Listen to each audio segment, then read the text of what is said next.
Já fazia horas que Júlio e seu colega de classe estudavam para os exames finais do terceiro ano de Direito, quando de repente o colega perguntou se tinha sido na porta do seu apartamento e se Júlio esperava por alguém. Júlio respondeu que sim, e que não esperava por nenhuma visita, principalmente àquela hora. 00:30 em ponto. Júlio levantou, foi até a porta, olhou pelo olho mágico e, para sua surpresa, viu que a visita era uma pequena menina de mais ou menos 5 ou 6 anos. Júlio abriu a porta, disse um oi e um como vai, e em resposta a garotinha disse: "Senhor, me dá um copo de leite?" "Claro que sim", respondeu Júlio, saindo para a cozinha em busca do leite. Júlio disse ao colega que era uma criança e juntos foram até a porta entregar o copo de leite. A menina agradeceu e saiu. Depois que a garotinha saiu, os dois ficaram a comentar como os pais podiam ser tão irresponsáveis de permitir que uma criança daquela idade saísse pelo edifício pedindo um copo de leite para estranhos. Na noite seguinte, enquanto os dois estudavam, os dois colegas espantaram. Outra vez? E olha a hora, 00:00 em ponto. Disse Júlio. "Será se a mesma garotinha?" perguntou o colega. Júlio e o colega foram até a porta e, para a surpresa dos dois, era a mesma criança pedindo por um outro copo de leite. Enquanto Júlio foi até a cozinha, o colega perguntou à garotinha onde vivia e ela respondeu que no apartamento do andar de cima. Júlio voltou com o leite, a menina agradeceu e saiu. Preocupado com a segurança daquela criança, Júlio disse ao colega que no dia seguinte iria comprar 1 litro de leite e deixar em seu apartamento. E assim fez. Comprou 1 litro de leite e saiu à procura do apartamento. Em um dos apartamentos, ele tocou a campainha e esperou. Uma outra menina, muito parecida com a do copo de leite, abriu a porta e Júlio perguntou onde estava sua irmã. A menina respondeu que não tinha irmã e chamou por sua mãe. Júlio explicou para a mamãe a razão de sua visita e do leite que levava, e a senhora, com um jeito espantado, entrou e voltou com uma fotografia nas mãos. Apontando para uma das meninas da foto, Júlio disse que aquela era a menina que havia ido 2 vezes ao seu apartamento pedir por um copo de leite. Segundo a mamãe, menos de 2 anos atrás, sua filhinha, que nasceu com defeito congênito no coração, levantou da cama e saiu em busca de um copo de leite. Antes de chegar na cozinha, ela sofreu uma parada cardíaca e faleceu. Júlia ficou boca aberta e espantada com o que acabava de ouvir. Não sabia o que dizer e muito menos acreditar. Como era possível aquela garotinha que ele e o colega viram diante da sua porta estar morta? Júlio passou o restante do dia tentando estudar. Não conseguia. A imagem da garotinha e sua voz não saíam da sua cabeça. E a noite foi chegando e a preocupação de Júlio aumentando. O medo da campainha voltar a tocar e a garotinha aparecer era quase insuportável. As horas foram passando.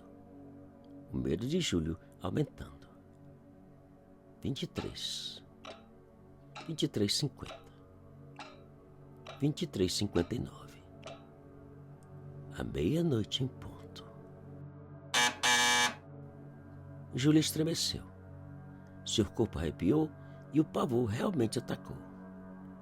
Pensou em não atender e esperar que a garotinha fosse embora. No entanto, a sua curiosidade foi maior, e nas pontas dos pés foi até a porta e olhou pelo olho mágico. Para seu alívio, não havia ninguém. Júlio abriu a porta, olhou para um lado e outro do corredor e nada. Nem a garotinha e nem ninguém. A única coisa que Júlio viu foi um copo de vidro com um pedaço de papel deixado no chão, frente à porta. No pedaço de papel estava escrito: "Obrigado."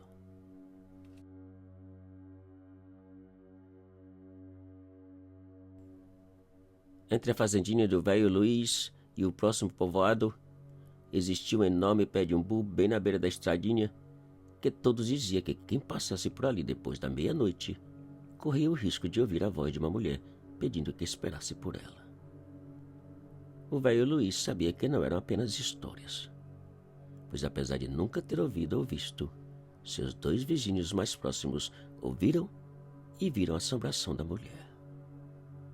Por outro lado, o seu filho Arimateia, o Ari, como era mais conhecido, um rapaz jovem e corajoso, achava que todas aquelas histórias eram apenas coisas da imaginação, e que para provar que tinha razão, ele iria passar 3 noites seguidas frente àquele pé de umbu, exatamente à meia-noite.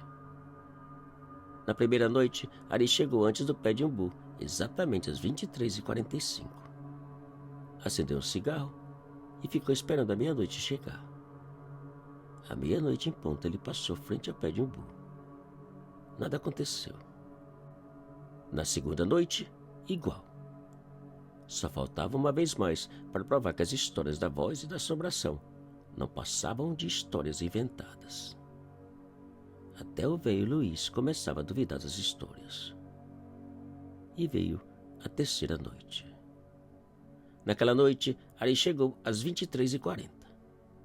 E como nas 2 noites anteriores, acendeu um cigarro e ficou esperando.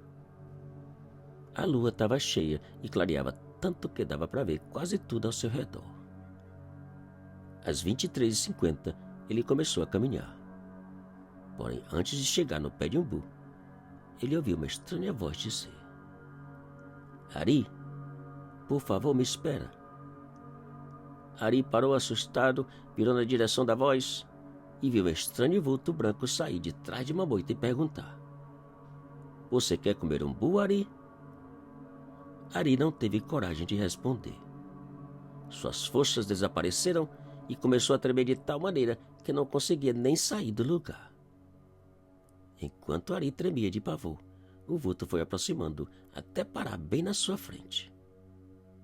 Não era mulher. Não era uma assombração. Era apenas o velho Luiz morrendo de rir.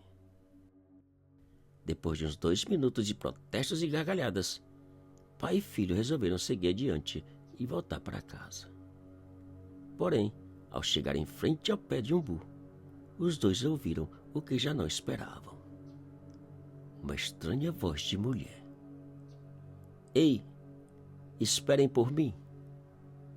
Os dois pararam, olharam para o outro assustados e dispararam na carreira gritando que nem loucos.